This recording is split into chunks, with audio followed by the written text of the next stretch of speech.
Hello guys, मेरा नाम है रवि। स्टडी ग्लो में आपका बहुत बहुत स्वागत है। दोस्तों, आपने देखा होगा लोग ब्लड डोनेट करते हैं और कभी कभी जब ऑर्गन की जरूरत पड़ती है तो उनके रिलेटिव ऑर्गन डोनेट करते हैं।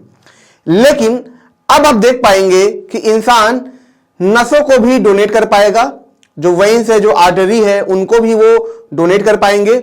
और किसकी मदद से? आइस क्यूब 3D प्रिंटिंग की मदद से।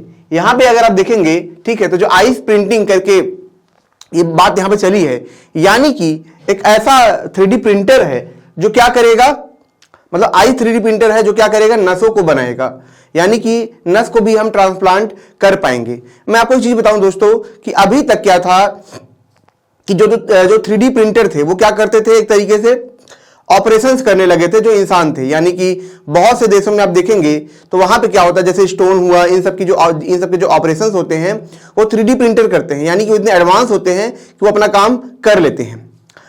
अब क्या था कि 3D प्रिंटर का यूज होने लगा टिश्यू बनाने में।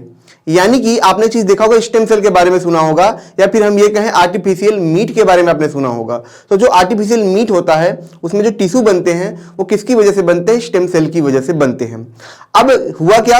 हुआ ये दोस्तों कि आगे चल के वैज्ञानिकों ने सोचा कि क्यों ना हम 3D प्रिंटर के द्वारा इन्हें बनाएं और ऐसी चीजों को बनाएं जो कि इंसानों के काम आ सके। तो इसी वजह से डॉक्टर ने सोचा हम टिश्यू बनाएंगे, बहुत सारी ऐसी चीजें बनाएंगे जिसकी वजह से क्या होगा, ये 3D प्रिंटर उन्हें बनाएंगे और ये हम उसको क्या करेंगे, ट्रांसप्लांट करेंगे। यानी कि आने वाले भविष्य में एक हमें सोल्यूशन मिलने लगा, वैज्ञानिकों को एक सोल्यूशन मिलने लगा, जिसका मतलब था कि अब इंसानों को ऑर्गन डोनेट नहीं करना होगा, बल्कि अगर ये मशीनें ही वो ऑर्गन बनाने लगे स्टेम सेल के द्वारा, यानी प्रोटीन और अदर मटेरियल के द्वारा, तो फिर क्या होगा, उन ऑर्गन को हम डोनेट कर पाएंगे और बिना किसी इंसान को खतरा हुए। ठीक है, अभी तक क्या होता है, ऑर्गन डोनेट करने के लिए प्रॉब्लम ये आती है कि आपके जो रिश्तेदार हैं, आपके जो लोग हैं, उनकी मर्जी से वो आपको अपना ऑर्गन डोनेट करते हैं। लेकिन अगर ऐसे 3D प्रिंटर आ जाए तो ये सभी ऑर्गन बनाने लगे, ये सभी चीजें बनाने लगे, तो फिर इन दूसरे इंसानों की जरूरत ही नहीं होगी और एक इंसान जो बीमार है, जो मरने वाला है, वो बच सकता है। अब वह एक टेक्नोलॉजी पे निर्भर हो सकता है। उसी को देखते हुए यहां पे जो आइस प्रिंटिंग करके जो प्रिंटर है, जो कि नसें बनाएगा, जो कि आर्टरी बनाएगा, वो काम में आने वाला है। तो दोस्तों, ये पूरा मामला क्या है, ये कैसे काम करता है, इसको हम समझेंगे और समझेंगे इससे क्या क्या मदद हो सकती है और ये प्रोसेस कैसे काम करता है, कैसे इसको बनाया गया है, इसको भी हम समझेंगे। तो सबसे पहले दोस्तों मैं आपको ये बता दूं कि किन्होंने इसकी खोज की है।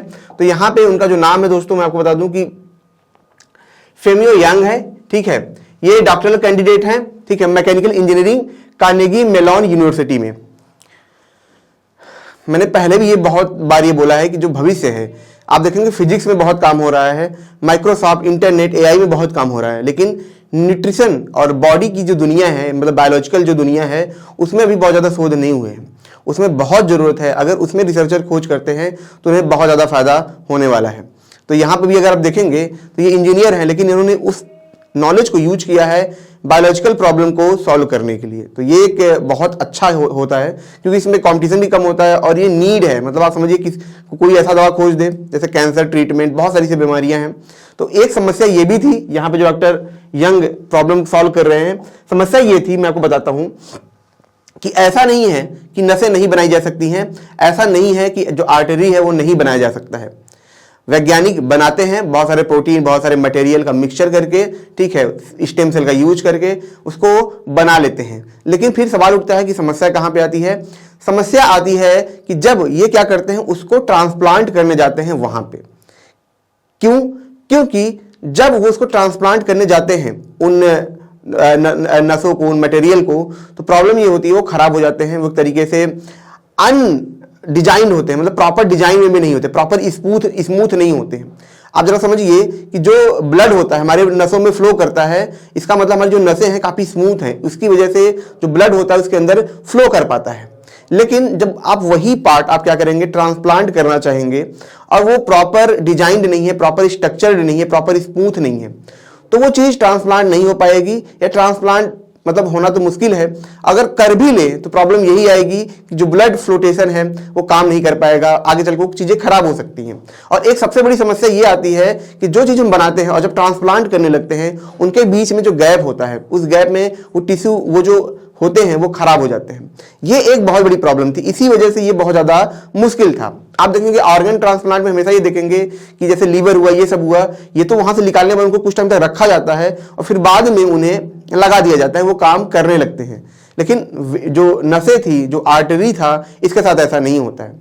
आपने दिल में भी देखा होगा, जो दिल के ऑपरेशन होते हैं वहां पे आप देखेंगे मैकेनिकल, या कि हम ये कहें कि माइक्रो मैकेनिकल वहां पे वो रोबोट्स लगाए जाते हैं, जो कि इसमें बैटरी होती है, काफी दिन तक वो पंपिंग करने में हेल्प करता है, जो जितनी भी सर्जरी होती है। लेकिन इसके आ जाने से, जैसा कि मैंने बताया, जो आइस क्यूब प्रिंटर आएगा, इसके आ जाने से क्या होगा कि वहां पे बायोलॉजिकल पार्ट लग सकते हैं, यानी कि जैसे हमारे बॉडी में पार्ट होते हैं, टिश्यू से बने होते हैं, सेल से बने होते हैं, वैसे वहां पे लग सकते हैं। अब सवाल ये उठता है कि आखिर ये काम कैसे करता है, इन्होंने ऐसा क्या कर लिया है कि जिसकी वजह से ये बहुत ही बड़ा माना जा रहा है। तो सबसे पहले मैं आपको ये बता दूं, ठीक है, कि इन्होंने किया ये है कि जैसे हम, आपको पता है कि स्टेम सेल से हम क्या करते हैं, उन चीजों को बनाते हैं। स्टेम सेल का मतलब है कि कुछ सेल होंगे, उसके बाद मटेरियल इसमें डाल दिया जाएगा, तो कुछ दिन बाद आप देखेंगे वो सारी चीजें स्टेम सेल के फॉर्म में बदल जाएंगी। जैसे आर्टिफिशियल जो मीट होता है वो देखेंगे तो पहले कुछ सेल उसमें होते हैं, ठीक है, स्टेम सेल होते हैं, लेकिन जब उसमें बहुत सारे मटेरियल डाल दिए जाते हैं तो कुछ दिन बाद वो टोटल मीट में बदल जाता है। तो सेम चीज नसों के साथ यहाँ पे है, यहाँ पे कुछ स्टेम सेल यूज किए जाते हैं और उसके साथ साथ मटेरियल प्रोटीन यूज किए जाते हैं। लेकिन अब इसे बनाने में, इसे आकार देने में किसका रोल होता है, तो आपको जान के हैरानी होगी कि इसे आकार देने में यूज होता है वाटर का, पानी का। लेकिन आप सोचेंगे पानी का भला कैसे यूज होता है, तो मैं आपको बता दूं, यहाँ पे जो पानी यूज होता है वो जब वो ड्रॉपलेट गिराए जाते हैं, उन जो मटेरियल बन रहे हैं उनके ऊपर क्या होता है, इन पानी को गिराया जाता है। लेकिन ये जो पानी होते हैं ये क्या होते हैं, -30 डिग्री सेल्सियस के आसपास ये ठंडे होते हैं और इन्हें drop by drop, drop by drop, drop by drop गिराया जाता है। तो क्या होगा, जब इन्हें drop by drop, drop by drop गिराया जाएगा तो जो नसें बनेंगी, जो वेन्स बनेंगे, वो पूरी तरीके से इसमें फ्रीज हो जाएंगे, लेयर बाई लेयर। यानी कि मैं आपको यहां पे समझाता हूं डायग्राम के द्वारा। जैसे यहां पे मान लीजिए कि आप स्टेम सेल से नसों को बना रहे हैं, तो इसके चारों तरफ क्या होगा, ठीक है, ये वाटर ड्रॉपलेट है, इसको क्या करेंगे, फ्रीज करते जाएंगे, फ्रीज करते जाएंगे, फ्रीज करते जाएंगे। अब क्या फायदा हो रहा है, अब डॉक्टर क्या करेगा कि अब इस नस को उसको क्या करना है, वहां पे ले जाके बॉडी में लगाना है।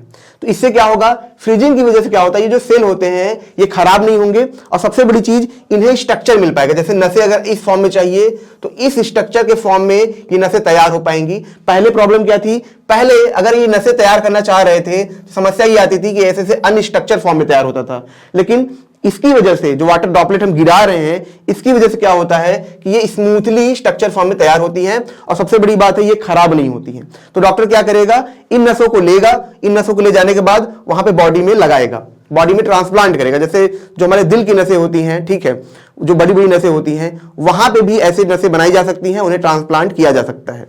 ये यहाँ पे सबसे बड़ी इसकी सबसे बड़ी जो जीत है, ठीक है। तो यही सबसे बड़ा इसमें जो इन्वेंशन हुआ है ये है कि जो नसें हैं उन्हें हम सेव कर सकते हैं और सेफली ट्रांसप्लांट कर सकते हैं, जो कि अभी तक नहीं हुआ था। तो आप सोचेंगे सर ये कब होगा, क्योंकि बहुत सारे लोगों को ये प्रॉब्लम है। तो अभी इसे आने में टाइम है, ये एक तरीके से अभी रिसर्च फॉर्म में है।